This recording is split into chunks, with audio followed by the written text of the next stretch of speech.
tayo buhay at pinapangyayan tayo ng Diyos na narito. Gusto kong maintindihan nyo, ako ay matandang missionary. 70 years old na ako. Subalit sa pagmamahal natin sa bayan, kailangan na tayong manindigan. Ha? Hindi ako marunong magreklamo, pero panahon na maintindihan natin ang mga tribong gutom na. Araw-araw lahat ang kinikita ko para sa tribo, pero hindi ko kaya.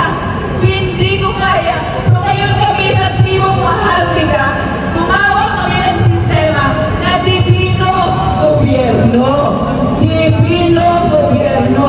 Sapagkat walang korupsyon. At kami ay nagkakaisa para ilabas na rin ang mga nakatago upang matulungan ang bayan. Tribong Maharlika upang tayo ay magising na. Ako po ay magsutan. Hindi ako sanay mag-rally. Nandito na ako para makikipag kaisa sa lahat at para malaman nyo ang Tribong Maharlika ay gumagawa ng Divino Gobyerno. We have the rights of self-governance, the right of self-determination. Ano ang ibig sabihin yan? Alam namin kung ano mabuti sa akin. The right of self-governance, Chapter 4, Republic Act 8371. Ayan ay nanindigan at kailangan isipituhin ng gobyerno. Salamat sa dasal at patuloy na yung manindigan mas ikaw-ilang. Itutuloy natin ito sapagkat kami matahimik na ang tribo. Pero gumagawa kami ng sistema na Divino Gobyerno. Walang korupsyon. Sa pamamagitan ng paninindigan in accordance with law of domestic and international, we are preparing for a divine government. Divino Gobyerno. Salamat sa inyo lahat. Magandang araw. Pagdasal natin. Salamat kapatid. Tama po ang sinasabi ng ating mga kapatid. Makialam, makibusisi, at magkaisa. Yan ang layunin ng ating mga kapatid na nandito.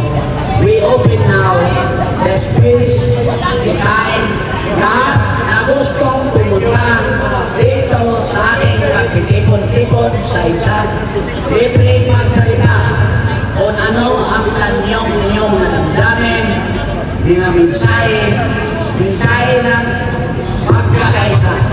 Dahil kahit iba-iba ang ating mga paniniwala, iba-iba ang ating mga reliyon, iba-iba ang ating mga prinsipyo, iba-iba ang ating mga pananaw sa buhay, mayaman, mahirap, binurkat, para sa pagmamahal sa ating bayan, magkaisa tayo.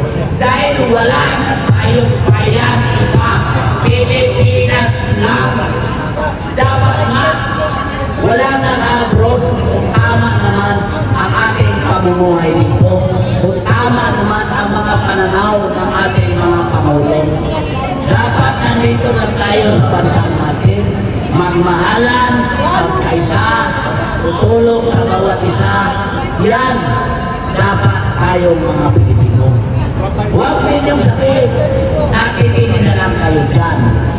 Labas kayo dyan sa mga lugar ninyo, sa kahit saan man kasulsulokan sa bansa. Lumabas kayo.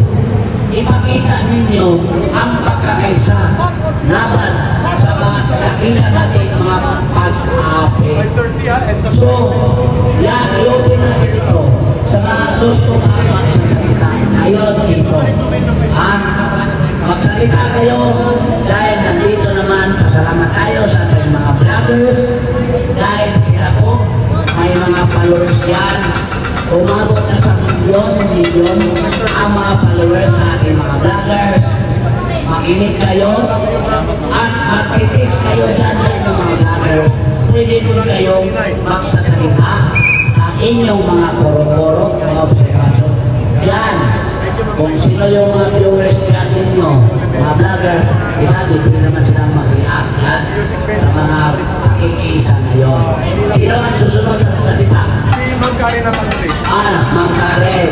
Ito, kasama natin sa Marcos Alisjan.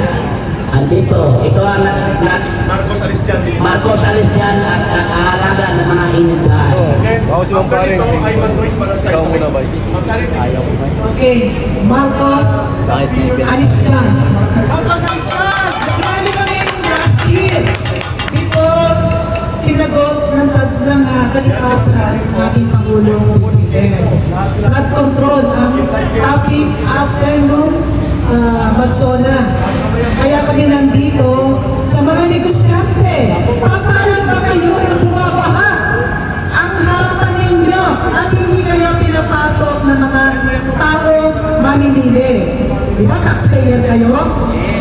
Nasa na yung ating mga pinambayad sa leche tax na yan? Hindi na tayo nagulula, hindi na tayo nagtataka, bakit hanggang ngayon walang kasagutan ang 5.5 billion na flood control? Ano ba? Last year pa yan eh. Diba? Huwag tayong gawin tanga ng mga, ano ba, ng mga nag-iimbestiga dito at alam naman natin kung ano ang kasagutan. O di mong bata eh. Alam eh. Diba? Mga batang kastin, magbuli ng candy yan sa department store, nagbabayad dyan ng tax. Mahiya naman kayo. Ang dapat dito, wag natin puruhan si Sara Vizcaya na ngayon ang kanyang bahay ay ilusog. Hindi natin gagawin yun. Diba? Ang karapatan niya ay tingin natin, pero ang karapatan natin na nakita nyo, nakakaiyak eh, diba? Yung kanilang mga sasakyan. Hindi na sila titiraputan tapos, sinagok ng kalikasan. Kakain sila sa restaurant. Pamanggi ng isang kontraktor. Kakain sa restaurant. 759 linggo ang pariya. Dalawa lang sila kumain. I think dalawa lang sila eh. Doon ay nagpapahal. Huwag ibang magpabalot. Lahat ng yan ay nakikita ng mga taong bayan. Hindi kami namumulitika dito. Di ba? Sinugo ng PBWS. Nag-rally sa Congress ngayon. Nag-rally sa iba't ibang lugar. Pero ano ang magawa nila? Ang mga project, ang mga kontraktor. Dapat dito, natin natin, magharapin natin ang drug test. Nawawala na yan. Diba? Nawawala na yan. Bakit na ngayon, Pangulong BBM, hindi mo sinasagot ang drug test? Kailangan natin na ang kasara nyo sa Metro Manila. Lumulubog ang mga sasakyan. Nawawa ka ng mga taxpayer.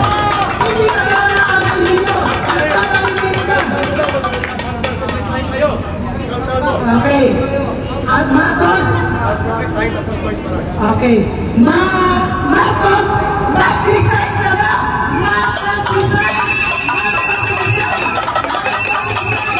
Marcos, resign. Marcos, umalis ka na dyan. Marcos, di na kailangan. Marcos, salot ka na bayan. Umalis ka na dyan. Marcos, umalis ka na dyan. Marcos, di na kailangan.